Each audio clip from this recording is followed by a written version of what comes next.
La question du Sahara occidental, territoire non autonome selon l'ONU, cristallise depuis des décennies les tensions entre le Maroc et l'Algérie, transformant ce dossier en véritable levier de pouvoir régional. Alors que Rabat défend un plan d'autonomie sous sa souveraineté, Alger soutient le droit à l'autodétermination du Front Polisario qu'elle héberge dans ses camps de Tindouf. Mais aujourd'hui, ce conflit gelé se réchauffe, et la Mauritanie, longtemps neutre, semble basculer dans l'orbite marocaine, risquant d'embraser davantage la région. La récente décision de Nouakchott d'ouvrir un poste frontalier terrestre avec le Maroc à Bir Moghrein, officialisé par une circulaire du ministère mauritanien de l'Intérieur, marque un tournant historique.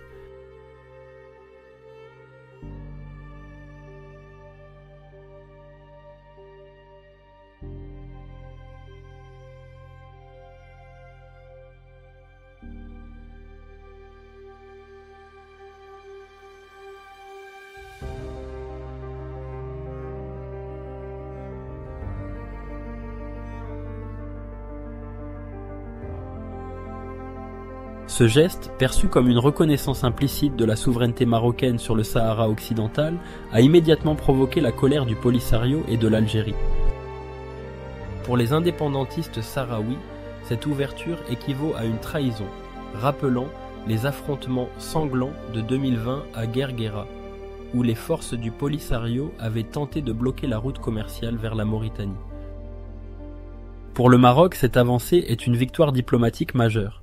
Après avoir essuyé un revers lors des élections à l'Union africaine en 2023, Rabat a habilement recentré sa stratégie en séduisant les pays du Sahel via son Initiative Atlantique.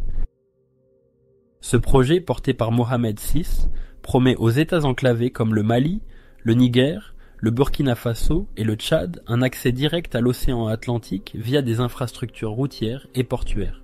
Une aubaine pour ces pays, prêts à froisser Alger en échange de perspectives économiques.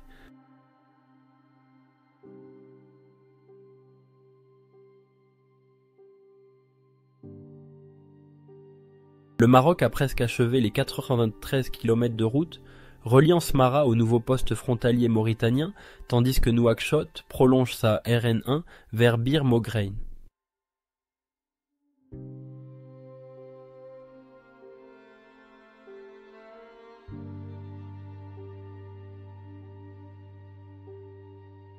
Ce corridor, présenté comme un pont entre l'Afrique de l'Ouest et l'Europe, renforce l'influence régionale de Rabat.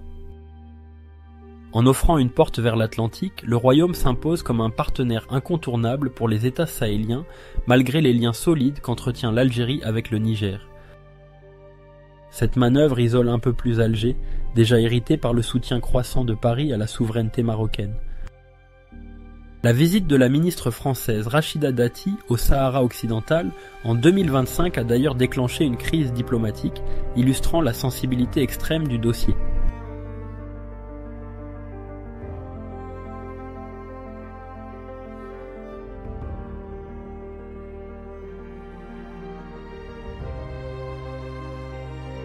Si l'Algérie a jusqu'ici évité d'envenimer ouvertement ses relations avec Nouakchott, la situation pourrait évoluer. Les menaces du Polisario de prendre les armes contre la Mauritanie rappellent que la région reste une poudrière. Alger, qui considère le Sahara occidental comme une cause sacrée, pourrait durcir son ton, d'autant que la fermeture de sa frontière avec le Maroc depuis 1994 l'a déjà privé de levier terrestre direct vers l'Afrique subsaharienne. Pourtant, malgré les tensions, les deux capitales partagent des liens historiques et sécuritaires, notamment face à la menace djihadiste au Sahel. Le président Tebboune a même exprimé sa volonté de renforcer la coopération régionale. Pourquoi alors la Mauritanie prend-elle le risque de se rapprocher du Maroc ?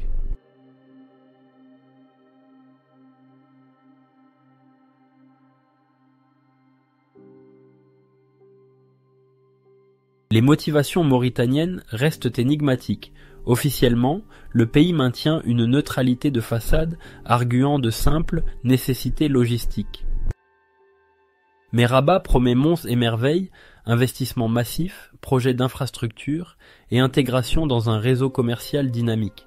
Pour Nouakchott, confronté à des défis économiques et sécuritaires, le soutien marocain pourrait être vital. Reste que ce rapprochement comporte des risques. En s'alignant sur le Maroc, la Mauritanie s'expose aux représailles du Polisario et à la défiance algérienne. Alger, qui a longtemps joué les médiateurs discrets, pourrait revoir sa stratégie, poussant à une polarisation accrue de la région. Le Maroc a réussi à transformer le Sahara occidental en un instrument de puissance, ralliant des partenaires grâce à des promesses de développement.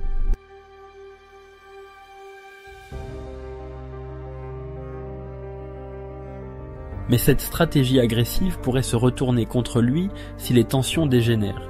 Quant à la Mauritanie, son basculement pourrait soit lui offrir une renaissance économique, soit l'entraîner dans un conflit dont elle deviendrait la première victime.